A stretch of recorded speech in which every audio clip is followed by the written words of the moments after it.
چونکہ اس کے پاس بہترین انجینئرس تھے، بہترین پائلٹس تھے، اور اس کی مینجمنٹ بھی بہت اچھی تھی، اور ایئر فورس کی بہت مدد حاصل تھی. تو یہ وہ ایئر لائن تھی کہ جو دنیا میں آپ سمجھیں کہ کس طرف نہیں جاتی تھی، جس طرح آج کل ایمریٹس ٹرکش مل کے بھی نہیں جاتے ہیں. یعنی یہ جاتی تھی Sydney, Kuala Lumpur, Berlin, Houston, new York, Paris, packing, تو اور سینٹرل ہب بن چکا تھا. تو اس میں صرف اس دور کے لوگوں کی محنت اور ایک سپورٹ فرام دی گورنمنٹ، اس نے اس کو اٹھا رکھا تھا. اور اس نے دنیا کی تقریباً 25 ایئر لائنس کو بنایا ہے. ایمریٹس ایئر لائن کو PIA نے بنایا ہے by lending 1 aircraft, 1 engineer, 1 pilot and then adding to it.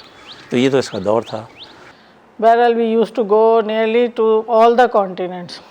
Canada سے لے کے امریکہ کے ہم تین ڈفرینٹ اسٹیشنس ٹچ کر رہے تھے. Like we were going to Washington also, and we were going to Houston and New York, Chicago, 4 stations. تو 4 سے تو پھر ایک رہ گیا، ایک سے پھر سارا ہی بند ہو گیا. That was the saddest part. پھر اس کے علاوہ we used to go to Europe. اتنی ساری کنٹریز تھیں یورپ کی، Amsterdam, and we used to go to Frankfurt, we used to go to Copenhagen, we used to go to Turkey and Paris. بہت جگہ جاتے تھے. PIA نے train کیا ایمریٹس ایئر لائن کے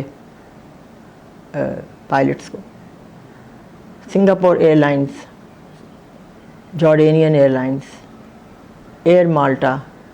PIA کا تو وہ کیلیبر تھا، اس بلندی پہ تھی PIA. اور فرسٹ جیٹ آپریشن بھی ساؤتھ ایسٹ ایشیا میں PIA نے کیا. پھر آپ دیکھیں کہ اتنے اور بھی کنٹری سے جو پائلٹس آتے تھے یا اور بھی جو سٹاف آتا تھا، ان کی training PIA ground training centre میں ہوتی تھی. تو وہ تو ایک دور ہی اور تھا.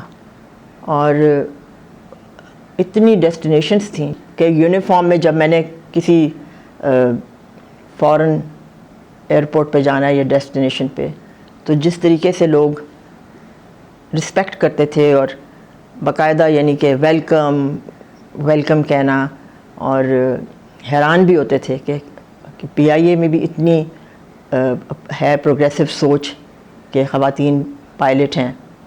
تو ایک بڑی یعنی آپ ایک بڑا آنرڈ فیل کرتے تھے اور ایک بڑی پرائڈ کہ ہم پاکستان کو ریپرزینٹ کر رہے ہیں. تو یقیناً سن 60 میں ہم نے پہلی ایشین ایئر لائن تھے جس نے جیٹ جہاز چلائے، جو کہ ہم نے پاکستان سے لندن کے لیے سروس شروع کی. تو یقیناً 60 کی دہائی میں اس ترقی کا یقیناً آغاز ہو گیا تھا.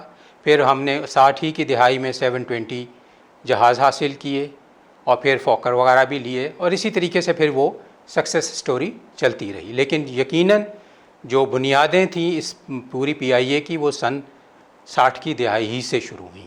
70 کی جیسے ہی جنگ وغیرہ ختم ہوئی تو پھر PIA کی جیسے میں نے بتایا گروتھ شروع ہوئی تھی. تو پہلی دفعہ PIA میں وائٹ باڈی کے طور پر DC-10 ایئر کرافٹ سن 1974 میں انٹروڈیوس کیے گئے، اور پھر سن 76 میں ہی 747 پیسنجر جہاز لیے گئے.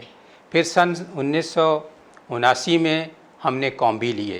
تو یہ 70 کی گروتھ میں اتنی ہمارے پاس گروتھ تھی کہ اتنے جہازوں، مطلب 3 قسم کے وائٹ باڈی ایئر کرافٹ ہم نے اس زمانے میں 70 کی دہائی میں انٹروڈیوس کیے. پھر جب 80 شروع ہوتا ہے تو ہم نے پھر ایئر بس A300B4 انٹروڈیوس کیے، اور پھر یہ ہمارا سفر چلتا رہا. سن 1985 میں ہم نے 737-300 انٹروڈیوس کیے، جو کہ PIA ان ایک لانچ کسٹمر میں سے تھا اس 737 ٹائپ کا.